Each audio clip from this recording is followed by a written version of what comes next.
everyone and welcome back to my channel. Today's video will be On Topic episode 24. So if you are new to my channel, my On Topic videos are where I talk about book, TV, and movie news that I want to share with you guys or that I want to discuss, and I link every single thing down below as well as timestamps for each topic. So let's get on with the video, and I will start with all of the bookish news. So we have a cover of The Player Next Door by K.A. Tucker. This is out May 31st. Stephanie Meyer announced a new book, and that is Midnight Sun, which is out August 4th, and this is Twilight but in Edward's point of view. So it'll be the same story, just in Edward's perspective.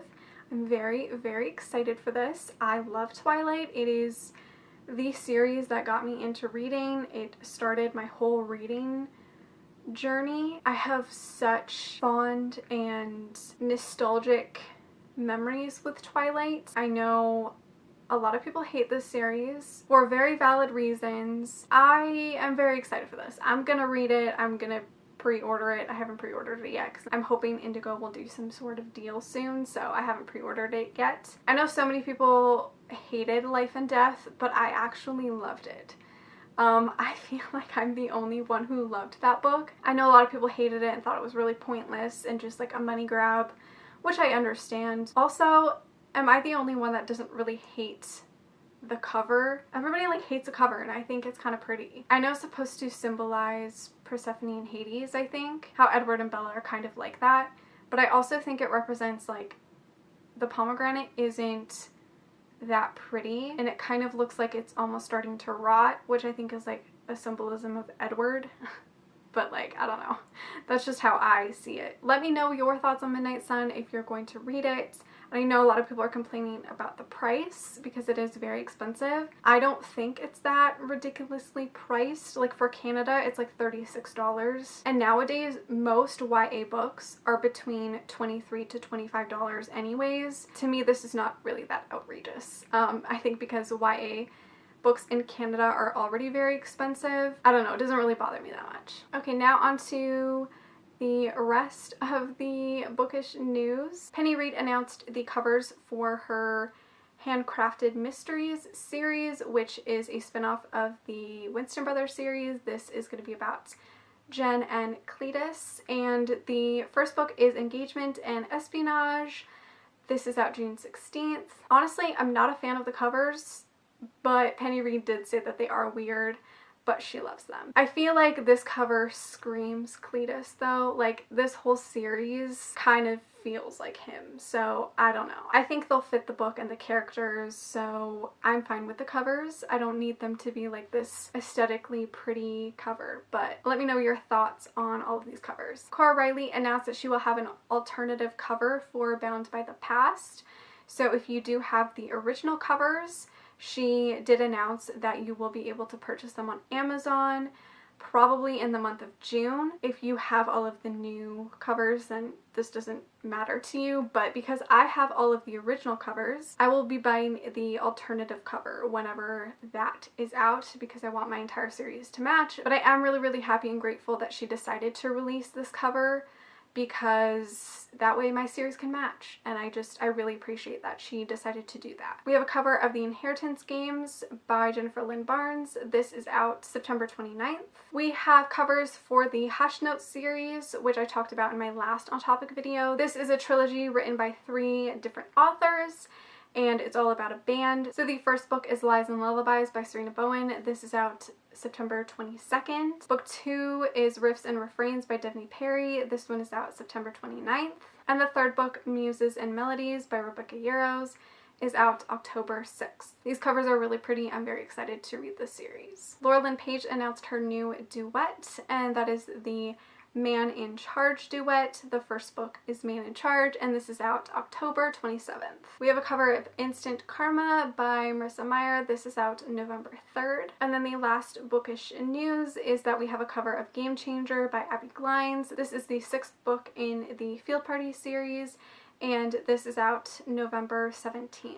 Now onto the TV news, and we only have one TV related news, and that is that the Infernal Devices by Cassandra Clare is in production with BBC 3. It has been in the works, I feel like, for a very long time. I feel like The Infernal Devices was optioned at the same time as City of Bones was back when the movie came out. I believe they also had ideas to make The Infernal Devices as a TV show around that time as well.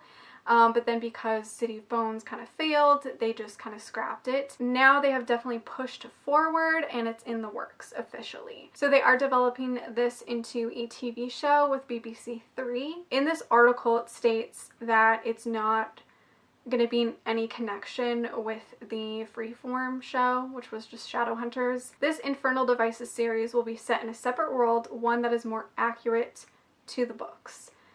That's what it says in the article, which is a really positive thing. If anything, I do believe that BBC 3 is the best choice to make this happen. They make wonderful TV shows. I do have faith, but I'm also very scared because I love this series so much. I love these characters so much. Apparently, the pilot has been written for a very long time and they shopped it around, and BBC finally picked it up. And they are looking at like Netflix or other streaming services to help produce it and then eventually distribute it more around the world. BBC 3 created Killing Eve, which I love, so I do have faith that they could make it really good, but also like I'm terrified. I don't see anybody as the characters. Let me know how you guys feel about the adaptation and what your thoughts are on it and who you think they would cast. Now on to movie news. So Lyssa Kay Adams has announced that the Bromance Book Club is becoming a film with Netflix. I'm actually really excited about this because I think it will make a fantastic Netflix movie, and I think it's going to be really fun, and I'm so excited to see who they cast. I think that's going to be really fun. I really enjoyed this book. Book 2 is my favorite so far in the series. I'm very excited for book 3, but I'm thinking about it and I'm like, who are they going to cast as the Russian? He's my favorite character, by the way, and I'm so excited to see who they're going to cast for him. I think that's going to be so interesting. Yeah, very excited for this adaptation. Let me know your thoughts.